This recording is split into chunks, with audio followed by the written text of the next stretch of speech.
दोस्तों, कैसे हैं आप सब। आज की हमारी कहानी है सास को सबक।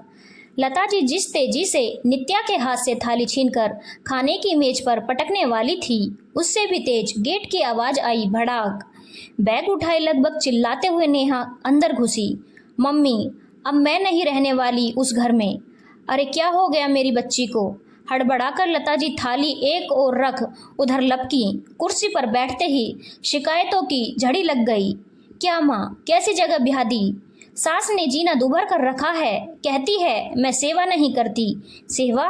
लता जी अब भी समझ नहीं पा रही थी। हाँ, सेवा। देखो ना, सुबह सुबह सास चिल्लाना शुरू कर देती है।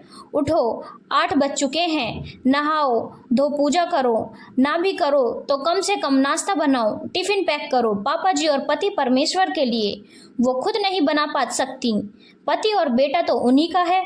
इस बीच लता जी की बहू दोनों के सामने मिठाई, बिस्किट और पानी का गिलास रख गई। जाते हुए सास के खुले पड़े नाश्ते को भी ढक गई।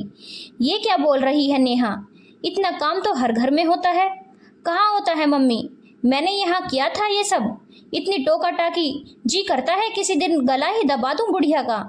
लता जी का हाथ झट अपने गले तक पहुंच गया। वह नेहा को खींचकर अपने कमरे में ले गई। नेहा, ये क्या अनाप शनाप बोले जा रही है। तेरी भाभी सुन लेगी, क्या सोचेगी। तो क्या हुआ, आप भी तो नित्या भाभी पर चिल्लाती हैं। वो भी तो आपके मन का नहीं करती, तुझसे ज्यादा ही करती है, लेकिन तेरे जैसी जबान नहीं चलाती उसकी। सास हूँ उसकी, अब सास की तरह बात नहीं करूंगी तो वह मेरी बात नहीं मानेगी तो और कौन मानेगा। अच्छा, आप भी तो दादी की हर बात नहीं मानती थी।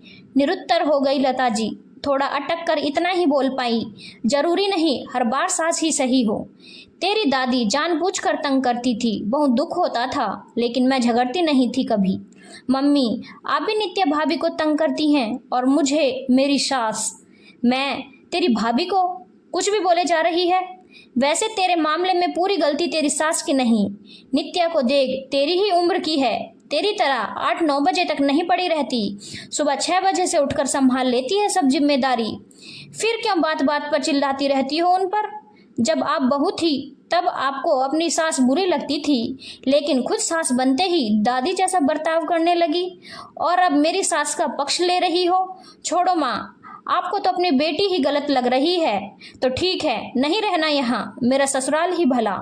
नेहा आंधी की तरह आई थी, तीर की तरह निकल भी गई। लता जी सोच में पड़ गई। सच तो कह गई नेहा, अपनी सास की वजह से मैंने जो भुगता वो नाराज की बहू पर क्यों निकाल रही हूँ। क्या नित्या भी मेरे बारे में ऐसा ही सोचती होगी। नहीं, ऐसी नौबत नहीं आने दूंगी। नेहा से भी बात करनी होगी, सास के साथ उसका रवैया अच्छा होना चाहिए। हम दोनों को अपने अपने रिश्ते की दरारों को खुद पाटना होगा। उन्होंने मेज पर ढके नाश्ते पर से प्लेट हटाई। नित्या, अब क्या दोपहर में नाश्ता करेगी। अपनी प्लेट लेकर आप बैठ पास, साथ में नाश्ता कर लेते हैं। शाम को नित्या के फोन की घंटी बजी। उधर नेहा थी। हेलो भाभी। अरे नेहा जी, आज इस तरह अचानक आई, फिर रुकी भी नहीं। आप ठीक तो है ना। शांति रखिए भाभी, सब ठीक है। पहले ये बताइए मम्मी कैसी हैं। माँ जी बहुत दुखी हैं, शायद आपके यूं चले जाने से। भाभी, मैं पूछना चाहती हूँ आपके साथ कैसी हैं मम्मी। मतलब? भाभी, मम्मी आपके साथ हमेशा जाती करती रहती हैं। मुझे कोई और तरीका नहीं सूझा उनको अपनी गलती का एहसास कराने का। सॉरी, मेरी तीखी बातों से मम्मी को जो दुख हुआ होगा वो मैं मना लूँगी उनको, आखिर माँ है मेरी, दिल की बुरी नहीं। आती हूँ 2 दिन बाद। भाभी को हैरान छोड़ नेहा फ़ोन काट चुकी थी। धन्यवाद दोस्तों, अगर आपको कहानी अच्छी लगी हो तो चैनल को लाइक, शेयर और सब्सक्राइब करना ना भूलें।